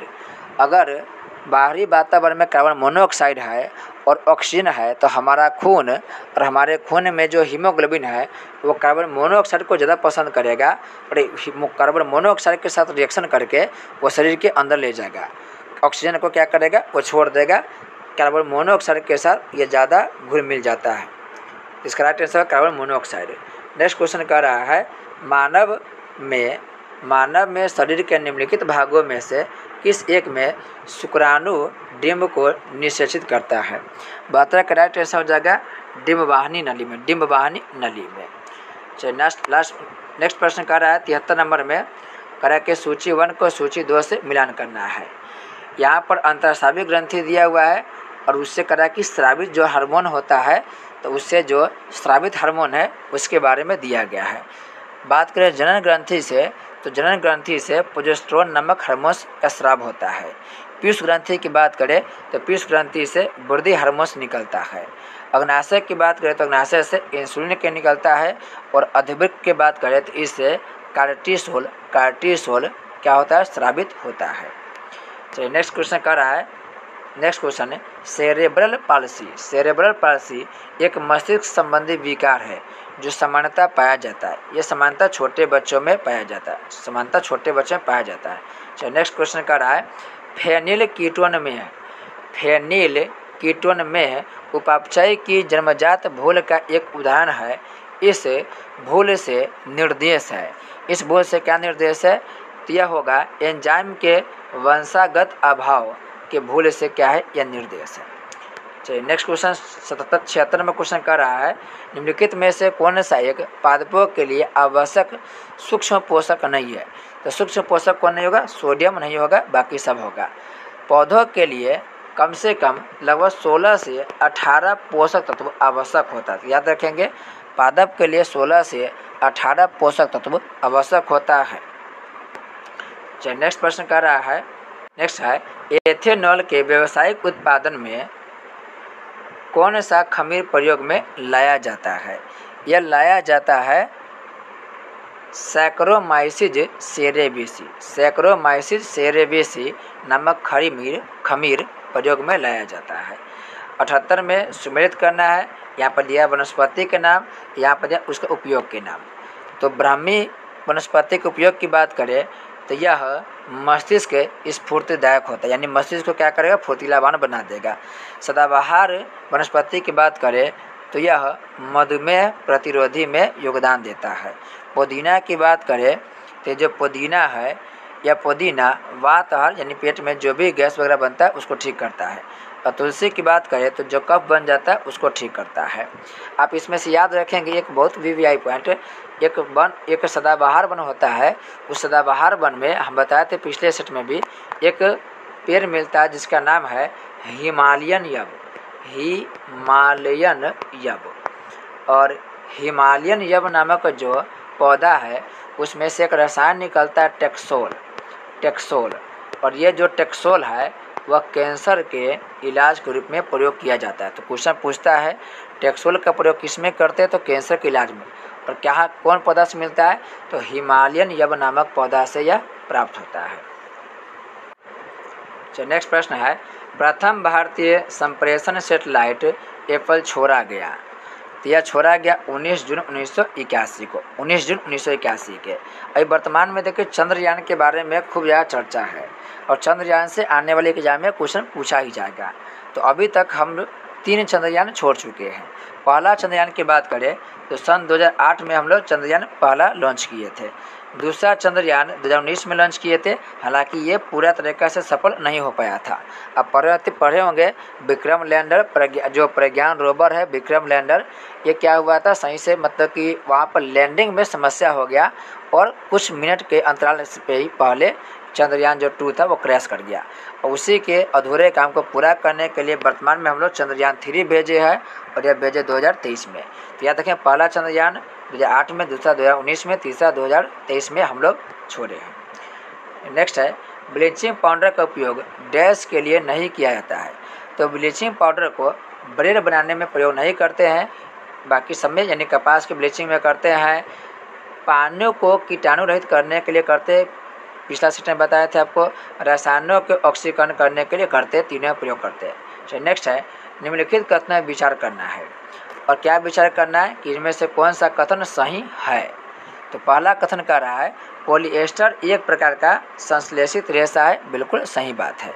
दूसरा कह रहा है टेरिलिन और पेट एक प्रकार के पॉलिएस्टर है, ये भी बिल्कुल सही बात है।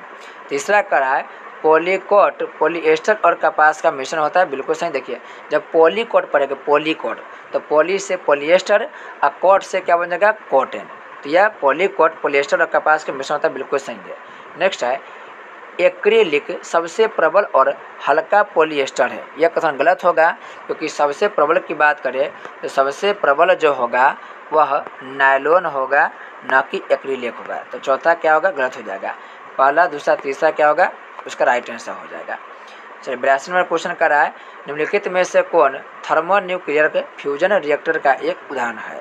थर्मोन्यूक्लियर फ्यूजन रिएक्टर का एक उदाहरण की बात करें तो यह होगा हाइड्रोजन बम। और यहाँ पर मैथ दिया हुआ है, तो हम मैथ के चर्चा नहीं किए थे, सेट 1 सेट 2 दोनों में मैथ की चर्चा नहीं किए थे। मैथ के लेकर एक अलग वीडियो बनाया जाएगा, क्योंकि मैथ का भी अगर चर्चा किया जाएगा तो वीडियो काफ़ी लंबा चौड़ा हो जाएगा। और जैसा कि देख रहे हैं 52 मिनट ऑलरेडी हो चुका है। यदि आपको लग रहा होगा कि वीडियो काफ़ी लंबा चौड़ा बन रहा है तो यूट्यूब पर फैसिलिटी है, आप वीडियो को फास्ट करके देख सकते हैं। तो वीडियो को फास्ट करके आप 1.2 कीजिए या आप 1.25 करके आप वीडियो को देख सकते हैं। और प्रैक्टिस सेट बनाने का मतलब होता है कि पहले आप लोग क्या कीजिए, पहले आप अपना आंसर दीजिए और फिर आप अपना आंसर देने के बाद क्रॉस चेक कीजिए कि आपका जो आंसर है वो राइट हो रहा है कि नहीं हो रहा है। चलिए नेक्स्ट क्वेश्चन की बात करते हैं। 93 नंबर क्वेश्चन से चर्चा करेंगे हम लोग। क्वेश्चन करा है निम्नलिखित में सुमेलित करना है। यहाँ पर दिया कृषि क्षेत्र और दिया राज्य, कौन सा कृषि क्षेत्र कौन राज्य से संबंधित है। द्वाब की बात करें तो दो नदियों के बीच के स्थान को द्वाब कहते हैं और पंजाब का जो मैदान है वो द्वाब से ही बना है। सतलज और उसकी सहायक नदी पंजाब के मैदान है उसका निर्माण करता है। कछार प्रदेश की बात करें तो कछार प्रदेश का संबंध असम से है। मैदान की बात करें तो कर्नाटक से संबंधित है। और तराई की बात करें तो उत्तर प्रदेश से। तराई क्या होता है तो हिमालय के जो निम्न जो क्षेत्र होता है, यानी हिमालय के जो सबसे तली वाला क्षेत्र होता है, आधार के आसपास जो इलाका होता है जिसकी ऊंचाई बहुत कम होता है उसे हम लोग तराई बोलते हैं। जैसे कि देखिए हिमालय हो गया बहुत ऊंचा है और बिहार का ज़मीन हिमालय के मुकाबले बहुत ही नीचे है, तो हम लोग क्या है बिहार जो है वह हिमालय के तराई क्षेत्र में बसा हुआ है, यानी ज़मीन के नीचे क्षेत्र। नेक्स्ट क्वेश्चन कह रहा है निम्नलिखित द्वीपों को उत्तर से दक्षिण दिशा में सही क्रम में व्यवस्थित कीजिए और सही विकल्प को चुनना है। यहाँ पर दिया देखिए अंडमान निकोबार के सही बात दिया गया है, तो मध्य अंडमान दिया है, car Nicobar, little Andaman, great Nicobar. इसकी चर्चा करें तो इसमें करा है उत्तर से दक्षिण को चर्चा करना, उत्तर से दक्षिण की ओर।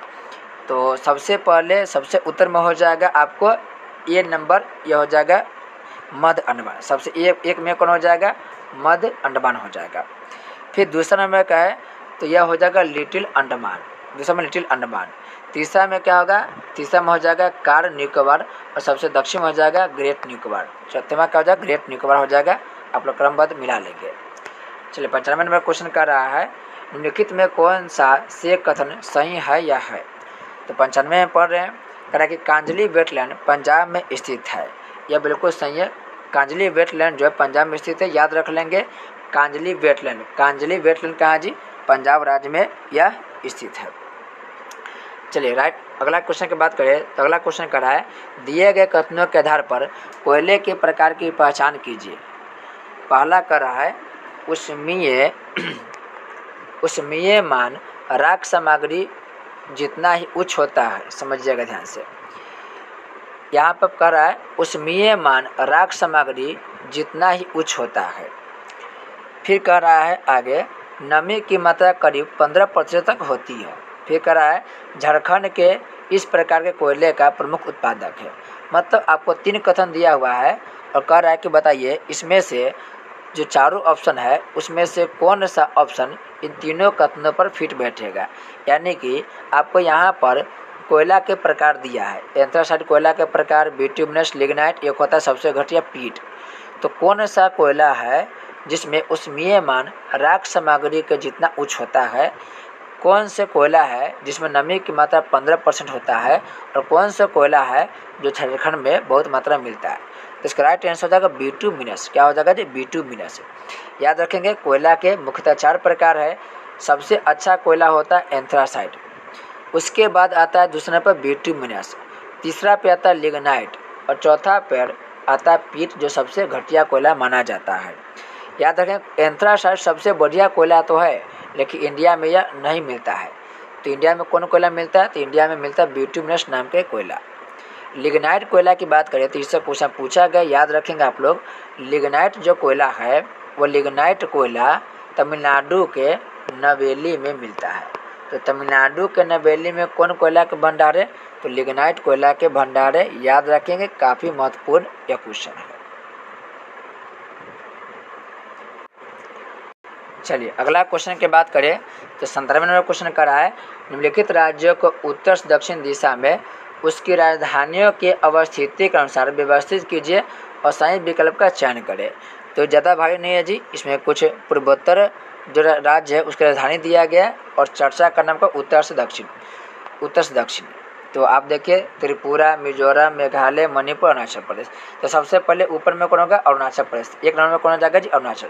अब देखिए 5 किस में है? तो 5 तीनों में है तो सी कट जाएगा। अब अरुणाचल प्रदेश से नीचे आएंगे तो आपको क्या मिलेगा? मेघालय मिलेगा। तो 5 के बाद कौन आएगा? 3 आएगा। तो देखिए 5 के बाद 3 कौन है?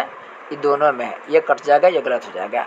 अब अरुणाचल प्रदेश के नीचे आएगा मेघालय। फिर मेघालय से नीचे देखेंगे तो मेघालय से नीचे कौन हो जाएगा जी? मणिपुर। तो मणिपुर किस में आ रहा है? मणिपुर आ रहा है ऑप्शन नंबर 4 में मणिपुर। इसमें भी देखिए बराबर ही है। फिर मणिपुर से आप नीचे आएंगे तो त्रिपुरा मिलेगा, त्रिपुरा। और त्रिपुरा से लास्ट में क्या आएगा? मिजोरम मिलेगा। तो इसका राइट आंसर देखेंगे तो राइट आंसर हो जाएगा आपको बी नंबर। क्या हो जाएगा जी? बी नंबर हो जाएगा। यानी कि 5 हो गया, फिर कौन हो जाएगा जी? 3 हो जाएगा, फिर हो जाएगा 4 हो जाएगा, फिर 1 हो जाएगा, फिर 5 होगा। मिला लीजिएगा आप लोग नक्शा के आधार पर, नक्शा को माइंड में रहेगा, अपने आप ही बन जाएगा, कोई खास क्वेश्चन नहीं है। चलिए लास्ट क्वेश्चन, यह नेक्स्ट क्वेश्चन कर रहा है, क्यूल नदी निकलती है। तो क्यूल नदी कहाँ से निकलती है? पता आपको कि क्यूल नदी जो है वो बिहार में बहती है और यह क्यूल नदी तीसरी पहाड़िया गिरिडीह जिला से निकलती है। गिरिडीह जिला यानी कि झारखंड से निकलती है। कहाँ से निकलती है? झारखंड से। और क्वेश्चन पूछा गया कि बताइए आंजन नदी किसकी सहायक है? तो आंजन नदी इसे क्यूल नदी की सहायक नदी है। और इसके अलावा पूछेगा हरोहर नदी भी किसकी सहायक है? तो यह भी क्यूल नदी की सहायक नदी है। इस पर क्यूल बांध बनाया गया है, क्यूल परियोजना बनाया गया है, ये भी याद रखेंगे।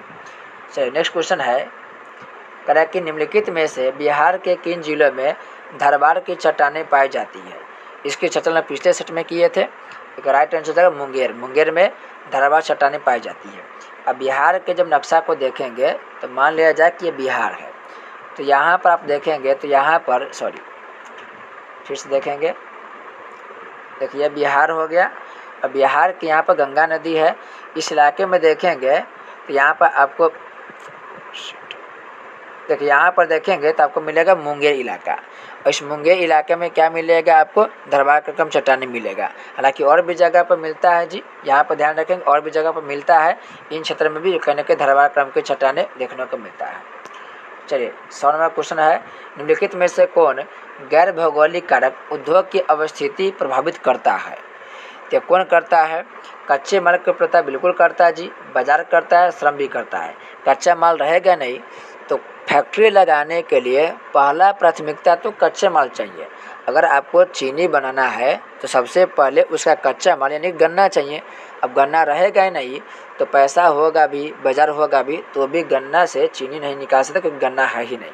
तो सब कुछ चाहिए जी, अच्छा बाजार भी चाहिए। बिहार में देखिए बड़ा कमी है, बिहार में बाजार की समस्या जी, कच्चे माल की कमी है, और हमारे यहाँ पर मजदूर श्रम तो है लेकिन बाकी चीज़ की क्या कमी है। चलिए नेक्स्ट क्वेश्चन है, बलथर मृदा के संबंध में निम्नलिखित में से कौन सा ऐसे कथन सही है?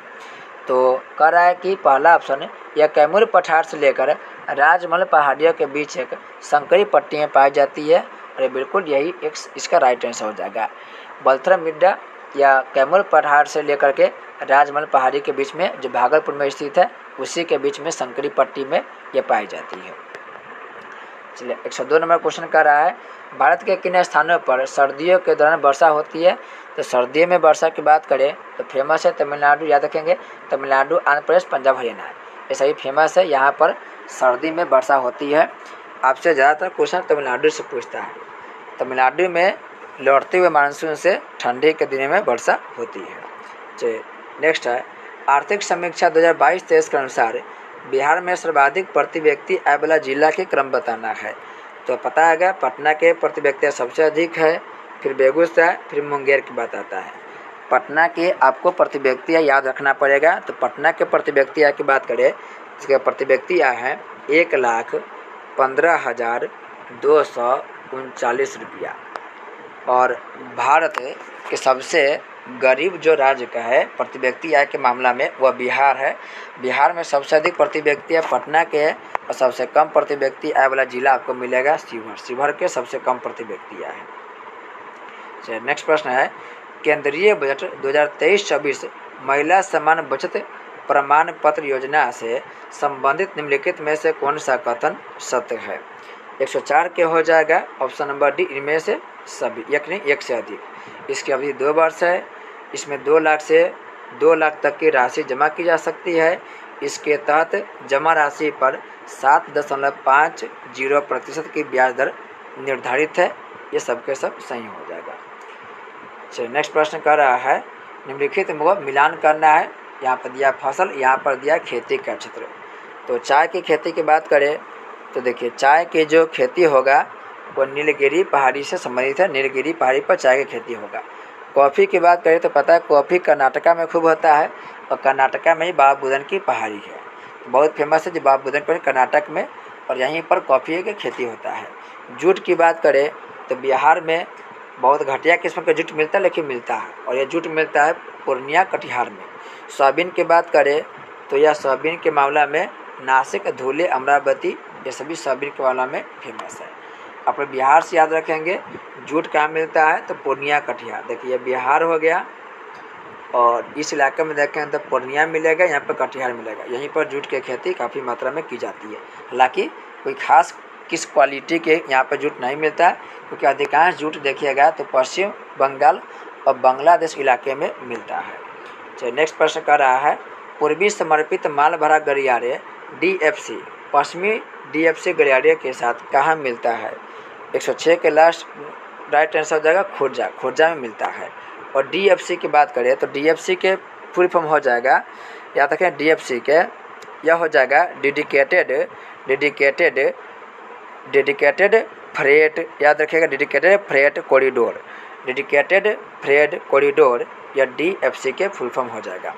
चलिए नेक्स्ट क्वेश्चन की बात करें, केंद्रीय बजट 2023-24 में आत्मनिर्भर बागवानी स्वच्छ पौधा कार्यक्रम के तहत आवंटित राशि का प्रावधान है। तो कितना आवंटित राशि प्रावधान है? यह है 2200 करोड़ रुपया। 2200 करोड़ रुपया। 108 भी काफ़ी महत्वपूर्ण है जी। इसमें क्या करना है जी, कारक कौन सा युग्म सुमेलित नहीं है? तो देख लेते हैं जी। रूपाधर जल विद्युत परियोजना किशनगंज में बिल्कुल राइट आंसर है। बसंतपुर जल विद्युत परियोजना अररिया में बिल्कुल राइट है।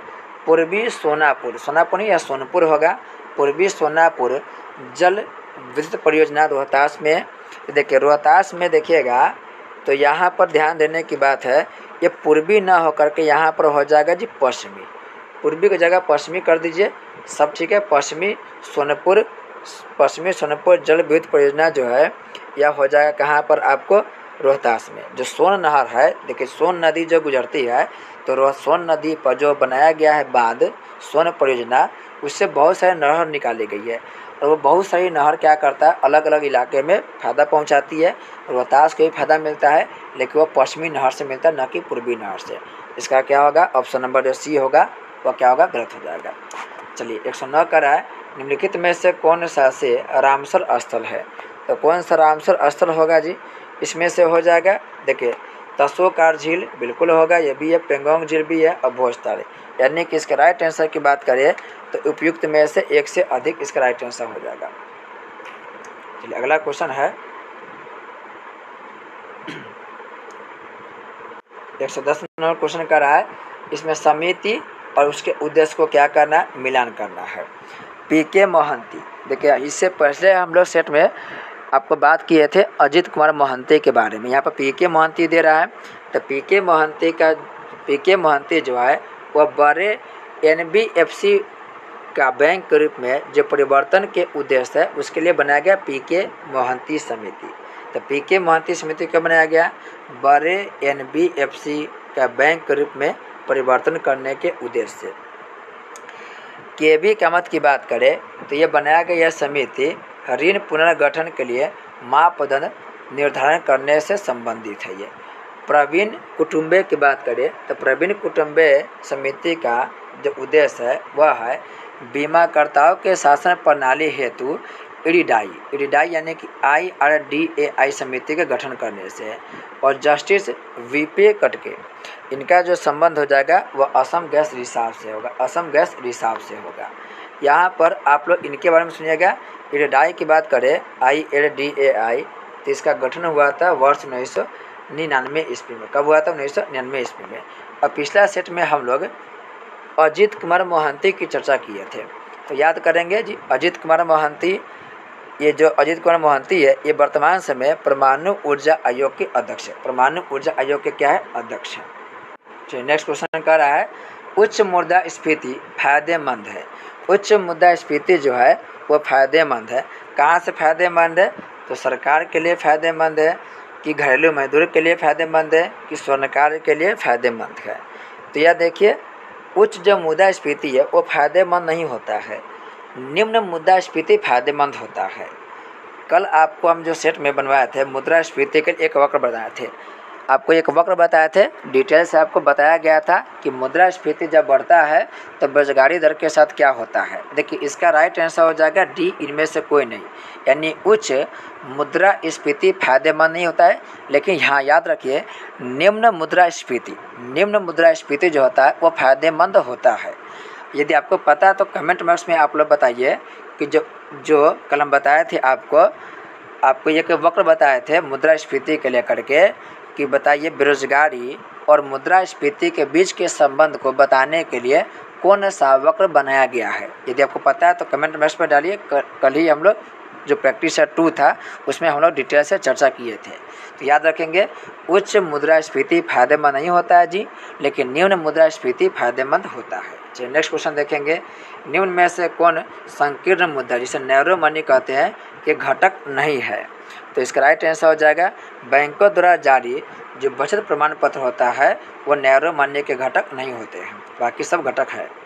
चलिए इसमें देखिए 113 नंबर क्वेश्चन कर रहा है, हरिद्वार और प्रयागराज की पंक्ति में बिहार के किस स्थान को शामिल किया जाएगा। तो इसका राइट आंसर हो जाएगा सिमरिया धाम को शामिल किया जाएगा। बिहार के सिमरिया धाम को क्या किया जाएगा, शामिल किया। नेक्स्ट प्रश्न है, कुपोषण को मिटाने के लिए बिहार के 14 जिलों में किस जिला का मॉडल संवर्धन अपनाया गया। तो यह मॉडल संवर्धन अपनाया गया था पूर्णिया का अपनाया गया। और पूछेगा आपसे क्वेश्चन कि बताइए बिहार के साक्षरता दर में सबसे कमज़ोर जिला कौन है। तो सबसे कहिए कि कम पढ़ा लिखा जो जिला है वो पूर्णिया है, और सबसे अधिक पढ़ा लिखा जिला कौन है, रोहतास। साक्षरता दर के मामले में रोहतास सबसे आगे है और पूर्णिया सबसे क्या है, पिछले पायदान पर है। नेक्स्ट है स्वच्छोत्सव 2023 के संबंध में निम्नलिखित में से कौन सा कथन सही है, इसमें सही बताना है। तो इसका राइट आंसर हो जाएगा ऑप्शन नंबर सी, 1 और 2 दोनों सही है। हम पढ़ देते हैं जी। लिखा है कि अक्टूबर 2024 तक 1000 शहरों को 3 स्टार कचरा मुक्त बनाने का लक्ष्य रखा जाएगा। फिर कहा है भारत का अवशिष्ट प्रसंस्करण 2014 के 17% की तुलना में 4 गुना बढ़ाकर 25% हो गया है। यह दोनों आंसर क्या होगा? सही होगा। दोनों कथन क्या होगा? सही होगा। चलिए नेक्स्ट है, हाल ही में सारथी पोर्टल और मोबाइल ऐप किस मंत्रालय द्वारा लॉन्च किया गया है? तो 116 के जो राइट आंसर होगा कृषि मंत्रालय। सारथी पोर्टल कौन लॉन्च किया जी? कृषि मंत्रालय लॉन्च किया है। नेक्स्ट है, भारत के चुनाव आयोग ने निम्नलिखित में से किस दल के राष्ट्रीय दल का दर्जा वापस ले लिया है? तो अभी देखिए 2-3 पार्टी को बहुत बड़ा झटका लगा है, क्योंकि वह पहले राष्ट्रीय पार्टी था, लेकिन अब वह राष्ट्रीय पार्टी के श्रेणी से बाहर कर दिया गया है। क्यों कर दिया गया है? क्योंकि राष्ट्रीय पार्टी के अगर आप जो शर्त है अगर वह पूरा नहीं कर पा रहे तो आपको बाहर कर दिया जाएगा। तो कौन कौन पार्टी को अलग कर दिया गया है जी? तो अखिल भारतीय तृणमूल कांग्रेस को अलग कर दिया गया है, भारतीय कम्युनिस्ट पार्टी को अलग किया गया है, भारतीय राष्ट्रवादी कांग्रेस, इनको भी, यानी कि इनमें से तीनों के तीनों को अलग कर दिया गया है। तृणमूल कांग्रेस की बात करें तो यह पश्चिम बंगाल की पार्टी है। भारतीय कम्युनिस्ट पार्टी की बात करें तो 1925 में बना था यह पार्टी। और राष्ट्रवादी कांग्रेस पार्टी की बात करें तो राष्ट्रवादी कांग्रेस पार्टी बना था 1999 में। यह कांग्रेस पार्टी से टूट के बना था। राष्ट्रवादी कांग्रेस पार्टी 1999 ईस्वी में कांग्रेस पार्टी से टूट के बना था। और इसका चुनाव चिन्ह की बात करें तो इसका चुनाव चिन्ह होगा आपको दीवाल घड़ी। और कम्युनिस्ट पार्टी के चुनाव चिन्ह की बात करें तो भारतीय कम्युनिस्ट पार्टी का चुनाव चिन्ह है हंसुआ और गेहूँ के बाल। अभी के बात करें तो कितने राष्ट्रीय पार्टी हो गया? तो पहले 8 था, अब हो गया 6 पार्टी। आम आदमी पार्टी जो है उस आम आदमी पार्टी को राष्ट्रीय पार्टी का दर्जा प्राप्त हो चुका है। चलिए नेक्स्ट क्वेश्चन है, बिहार के किस जिला में विश्व के सबसे बड़े विराट रामायण मंदिर का निर्माण कार्य 20 जून 2023 से शुरू हो चुका है? तो विराट रामायण मंदिर की बात करें तो ये बन रहा है पूर्वी चंपारण में। और सीता जी के सबसे ऊंची मूर्ति, यानी कि विश्व में सबसे ऊंची मूर्ति सीता जी की मूर्ति जो बनेगा वो सीतामढ़ी जिला में बनेगा, सीतामढ़ी जिला में। अच्छा नेक्स्ट है, एशियाई कुश्ती चैंपियनशिप के 68 किलोग्राम वर्ग में भारत के किस खिलाड़ी को रजत पदक मिला है? तो रजत पदक जीतने वाले जो व्यक्ति है वो हो गए खिलाड़ी निशा दहिया। चलिए नेक्स्ट है, 2022-23 में किस बंदरगाह ने सभी बंदरगाहों में सबसे अधिक वार्षिक यातायात संभाला है? तो 120 का राइट आंसर हो जाएगा पारादीप बंदरगाह। चलिए अब सभी बंदरगाह के बारे में जान लीजिए, कौन कौन बंदरगाह कहाँ कहाँ पर है। तो पारादीप बंदरगाह कहाँ पर होगा? उड़ीसा में है। विशाखापत्तनम नाम से स्पष्ट है जी, ये कहाँ? आंध्र प्रदेश। कांडला कहाँ? कांडला गुजरात में होगा। और मंगलोर कहाँ होगा? कर्नाटक में होगा। भारत में बड़े बंदरगाह की बात करें तो बड़े बंदरगाह की संख्या 13 है। और छोटे छोटे बंदरगाह की बात करें तो 200 से अधिक छोटे छोटे बंदरगाह है। मुंबई बंदरगाह भारत के सबसे बड़ा बंदरगाह है। चलिए नेक्स्ट क्वेश्चन की बात करें तो नेक्स्ट क्वेश्चन कर रहा है, NTCA राष्ट्रीय बाघ संरक्षण प्राधिकरण का गठन कब किया गया था? तो यह किया गया था 2005 में। और सूचना के अधिकार अधिनियम बनाया गया था 2005 में। NTCA के पूरा नाम आप लिख लेंगे, नेशनल टाइगर कंजर्वेशन अथॉरिटी। फिर से बोल रहे हैं, नेशनल टाइगर कंजर्वेशन अथॉरिटी। चलिए आगे देखिए, नेक्स्ट कर रहा है, बिहार के किस जिला के कटोरिया प्रखंड में सोना और कीमती खनिज संपदा होने का पता चला है? ये बिहार के लिए बड़ा खुशी की बात है कि बिहार में जो जमुई जिला है वहाँ पर बड़ी भारी मात्रा में सोना मिला, यानी इंडिया के सबसे ज़्यादा स्वर्ण के भंडार बिहार में मिला, जमुई में। और अभी हाल फिलहाल में इस बांका जिला में अनुमान लगाया जा रहा है कि बांका के जो कटोरिया प्रखंड है वहाँ पर भी सोना और कुछ अन्य खनिज धातु होने की प्रमाण है। बांका की बात करें तो मंदार हिल बांका में ही मिलेगा। मंदार हिल का संबंध बांका से है। चलिए नेक्स्ट क्वेश्चन कर रहा है, बिहार आर्थिक समीक्षा 2022-23 के अनुसार बिहार के किस जिले में क्रमशः सर्वाधिक एवं न्यूनतम पेट्रोल खपत होती है? तो सबसे ज़्यादा पेट्रोल खपत की बात करें तो ध्यान रखेंगे पटना में सबसे अधिक और बांका में सबसे कम पेट्रोल की खपत होती है। चलिए अगला प्रश्न है, सहकारिता विभाग की ओर से घर घर सब्जी पहुंचाने के लिए कौन सा एप्लीकेशन लाया गया है? तो यह लाया गया है तरकारी मार्ट। क्या लाया गया जी? तरकारी मार्ट एप्लीकेशन लाया गया है। चलिए 125 नंबर क्वेश्चन है, विश्व प्रेस स्वतंत्रता दिवस के संबंध में कौन सा कथन सही है? तो यह दिसंबर 1993 में संयुक्त राष्ट्र महासभा द्वारा विश्व प्रेस स्वतंत्रता दिवस की घोषणा किया गया। बिल्कुल सही बात है जी। 1993 ईस्वी में संयुक्त राष्ट्र महासभा के द्वारा घोषणा किया गया। मानवाधिकार की बात करें तो भारत में राष्ट्रीय मानवाधिकार 1993 ईस्वी में बनाया गया था। पहला कथन क्या होगा जी? सही होगा। चलिए अगला कथन कह रहा है, अगला कथन कर रहा है विश्व प्रेस स्वतंत्रता दिवस 2023 की थीम है shaping A future of rights, freedom of expression for a driver for other all human rights. ये भी कथन क्या है, सही है। ये और दोनों क्या होगा जी, सही हो जाएगा। 3 मई को याद रखेंगे आप लोग, 3 मई को विश्व प्रेस स्वतंत्रता दिवस मनाया जाता है। 3 मई को विश्व प्रेस स्वतंत्रता दिवस मनाया जाता है। अच्छा, नेक्स्ट क्वेश्चन कर रहा है नई किताब smoke and ashes, smoke and ashes जुलाई में रिलीज हुई है, यह किसके द्वारा लिखी गई है? तो यह अमिताभ घोष के द्वारा लिखी गई, अमिताभ घोष के द्वारा लिखी गई है। नेक्स्ट है चलने के अधिकार को लागू करने वाला पहले राज्य कौन बना है? तो यह बना है आपको पंजाब राज्य, पंजाब राज्य बना है। अच्छा, नेक्स्ट है बिहार के किस स्थान पर 120 करोड़ में अगस्त 2023 से फिल्म सिटी का निर्माण किया जाएगा? फिल्म सिटी का निर्माण की बात करें तो यह बिहार के राजगीर में किया जाएगा और टोटल 150 करोड़ की खर्च है। 150 करोड़ की लागत से राजगीर में फिल्म सिटी का निर्माण किया जा रहा है। यूपी में ही फिल्म सिटी बन रहा है। नेक्स्ट है पोषण भी पढ़ाई भी, पोषण भी पढ़ाई भी योजना के बारे में निम्नलिखित में से कौन सा कथन सही है? तो यह बात करें पहला करें पोषण भी पढ़ाई भी योजना का मुख्य उद्देश्य प्रारंभिक बचपन देखभाल और शिक्षा ECCE को मजबूत करना, बिल्कुल सही कथन है। दूसरा करा है इसे केंद्रीय मंत्री स्मृति ईरानी ने लॉन्च किया है, बिल्कुल सही। ये और दोनों क्या होगा, सही कथन है। चलिए नेक्स्ट करा है कि किस केंद्रीय मंत्रालय ने 75-25 पहल की शुरू की है? तो 75-25 पहल की शुरुआत किया है स्वास्थ्य एवं परिवार कल्याण मंत्रालय। यहाँ पर 75-25 का मतलब है कि 75 मिलियन लोग, याद रखेंगे 75 मिलियन लोग को उच्च रक्तचाप और मधुमेह इन दोनों से क्या करना है जी, इलाज करना है। तो देखिए हाई ब्लड प्रेशर और जो मधुमेह बीमारी है, इन बीमारी से रक्षा करने के लिए कदम उठाया गया है स्वास्थ्य एवं परिवार कल्याण मंत्रालय द्वारा। और इसमें क्या है 75 मिलियन लोग को इलाज करवाया जाएगा और यह टारगेट रखा गया कब तक, 2025 तक। तो 75 मिलियन से 75 मिलियन बन गया और 2025 का के लक्ष्य रखा गया, इसलिए इसमें 25 शब्द दिया गया है।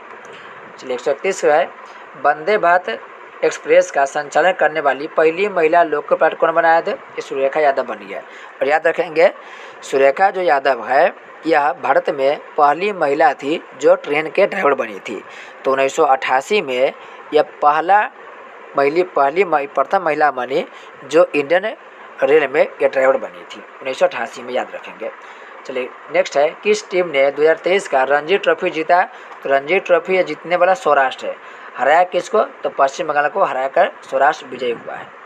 नेक्स्ट है बिहार की पहली फ्रोजन लेक मैराथन 20 फरवरी 2023 को 13,862 फीट की ऊंचाई पर लद्दाख में किस स्थान पर आयोजित किया गया?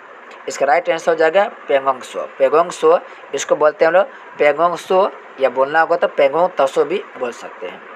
चलिए नेक्स्ट 134वां क्वेश्चन कर रहा है आर्थिक सर्वेक्षण रिपोर्ट 2022-23 के अनुसार वित्तीय वर्ष 2017-18 में 2021-22 के बीच दूध की उत्पादन कितना प्रतिशत वार्षिक दर से यह बढ़ा है? इसका राइट आंसर होगा 7.3% से बढ़ा है। चलिए 135 नंबर क्वेश्चन कर रहा है बिहार में स्वराज पार्टी के प्रथम अध्यक्ष कौन थे? तो यह इसमें भी देखिए स्वराज पार्टी की चर्चा दिया था पहले भी। अध्यक्ष की बात करें तो अध्यक्ष हो जाएगा आपको श्री नारायण प्रसाद। स्वराज पार्टी बना था 1923 में। बिहार में अध्यक्ष कौन थे? श्री नारायण प्रसाद। और ऐसे कौन थे? तो चित्तरंजन दास अध्यक्ष थे, क्योंकि चित्तरंजन दास के द्वारा ही स्वराज पार्टी बनाया गया था। अब्दुल बारी की बात करें तो स्वराज पार्टी के उपाध्यक्ष थे। अब्दुल बारी बिहार में स्वराज पार्टी के क्या थे? उपाध्यक्ष थे।